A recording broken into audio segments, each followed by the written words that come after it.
પ્રભુ ઈસુના જીવંત અને પવિત્ર ત્રિએક નામમાં વાલા ભાઈઓ અને બહેનો, આપ સર્વને લોગોસ બાઇબલ સ્ટડી તરફથી હું પ્રેમી સલામ પાઠવું છું.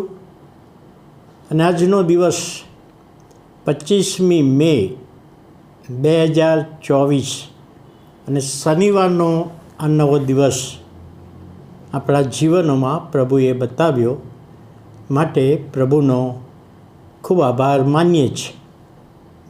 આજે જે બાબત, જે વચન, પ્રોમિસ આપણે જોવાના છે, જેમાં કલમ ગીતશાસ્ત્ર 41મો અધ્યાય અને 10મી કલમમાં એ વચન સમાયેલું છે. ત્યાં ગીત કરતા લખે છે, પણ હે યહોવા મને ઉઠાડ કે હું તેઓનો પ્રતિકાર કરું. એટલે આ જે કલમ છે એમાં ઈશ્વર આપણને સામર્થ્ય આપે છે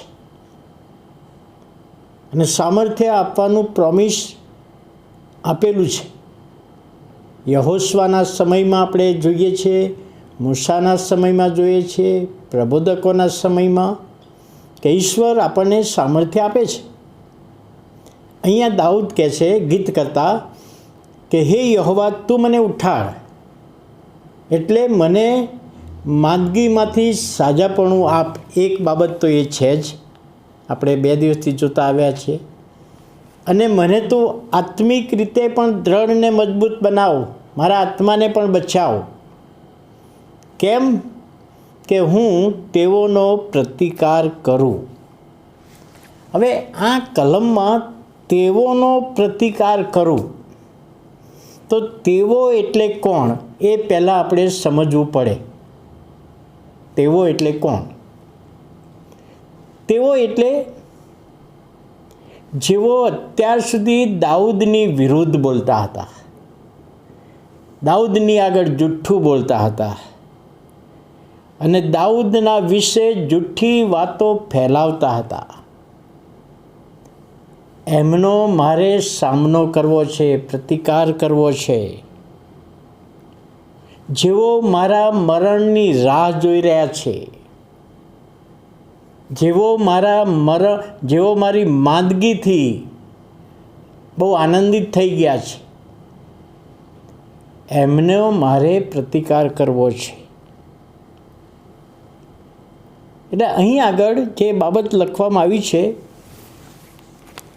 તો પ્રભુ ઈસુ ખ્રિસ્તે પણ મત્થીની સુવાર્તામાં યાદ કરાવ્યું છે કે જ્યારે લોકો તમારી વિરુદ્ધ તરહની ભૂંડી વાતો અસત્યતાથી કે સાચું ના હોય પણ લોકોને કહે, ત્યારે તમને ધન્ય છે. કેમ? કે આકાશમાં એનો બદલો મળવાનો છે. એ બાબત અહીંયા સમાયેલી છે. પણ અહીંયા આગળ જો બીજી બાબત જોઈએ, 6ઠ્ઠી કલમ 41મો અધ્યાય અને 6ઠ્ઠી કલમમાં દાઉદને જે લોકો મળવા આવતા હતા અને મળવા આવે ત્યારે દાઉદની આગળ જૂઠું બોલે, સારા શબ્દો બોલે. કદાચ આપણા વ્યવહારિક જીવનમાં આવું બનતું હોય,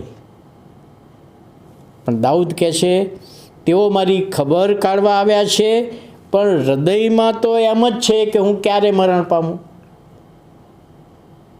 જો આપણે સામાન્ય રીતે દવાખાને, હોસ્પિટલમાં કોઈકને જોવા ગયા હોઈએ અને કદાચ એમના માટે આપણે પ્રાર્થના પણ સાજાપણાની કરાવીએ, એવું બનતું હોય છે. અને બહાર નીકળ્યા પછી આપણી વાતો જુદી જ હોય. આપણે એવું કહેતા હોઈએ કે લાગતું નથી કે હવે બચી શકે. દાઉદના હકમાં એવું જ બનતું હતું કે છે. જો 41મો અધ્યાય તમે એક કલમ પછી બીજી કલમ પછી ત્રીજી કલમ જો વાંચશો, તો એનો મિનિંગ ત્યાં આગળ એવો જ થાય છે કે તેઓ તો મારા મરણની રાહ જોઈ રહ્યા છે, બહાર જઈને જુદી વાતો કરે છે, માહે એકબીજાની સાથે વાતો કરે છે, કેવી વાતો કરે છે, અને તો ભૂંડો રોગ લાગુ પડ્યો છે એવી પણ વાતો કરે છે.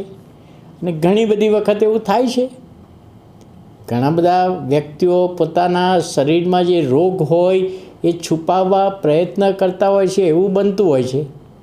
પણ અહીંયા આગળ તો કહે છે કે લોકો દાઉદ કહે છે, મારા વિશે લોકો વાતો કરે છે કે એને ભૂંડો રોગ થયો છે અને હવે પાછો ઉઠવાનો નથી. આવા લોકો માટે કહે છે મારે પ્રતિકાર કરવો છે, મારે બતાવવું છે કે મારા પ્રભુએ મને સાજાપણું આપ્યું છે, મારા પ્રભુએ મને તંદુરસ્તી આપી છે, મારા પ્રભુએ મારો આત્મા સાજો કર્યો છે, એ મારે બતાવવું છે. માટે તું તો સામર્થ્ય આપનાર છે, તો હે યહોવા તું મને ઉઠાડ, આ માંદગીમાંથી ઉઠાડ, આત્મિક પડતીમાંથી ઉઠાડ, કે જેથી કરીને હું તેઓનો પ્રતિકાર કરીને સાક્ષી આપી શકું. એવું અહીં આગળ પ્રભુનું વચન સમજવામાં પ્રભુ આપણી સહાય કરે, મદદ કરે, દોરવણી આપે. તો આવો આપણે પ્રાર્થના કરીએ. વાલા પ્રભુ, અમે આભાર માનીએ છીએ આજના નવા દિવસની ભેટને માટે, અને આજનું પ્રોમિસને આજનું વચન સમજવામાં આત્માની દોરવણી આપો, સહાય પૂરી પાડો, સામર્થ્ય આપો. અને વાલા પ્રભુ, અમે સર્વ તમારા હાથોમાં સોંપાઈએ છીએ. આજનો આશીર્વાદ આપો. ઈસુ પ્રભુના પવિત્ર ત્રિએક નામમાં સાંભળો અને માન્ય કરો. આમેન.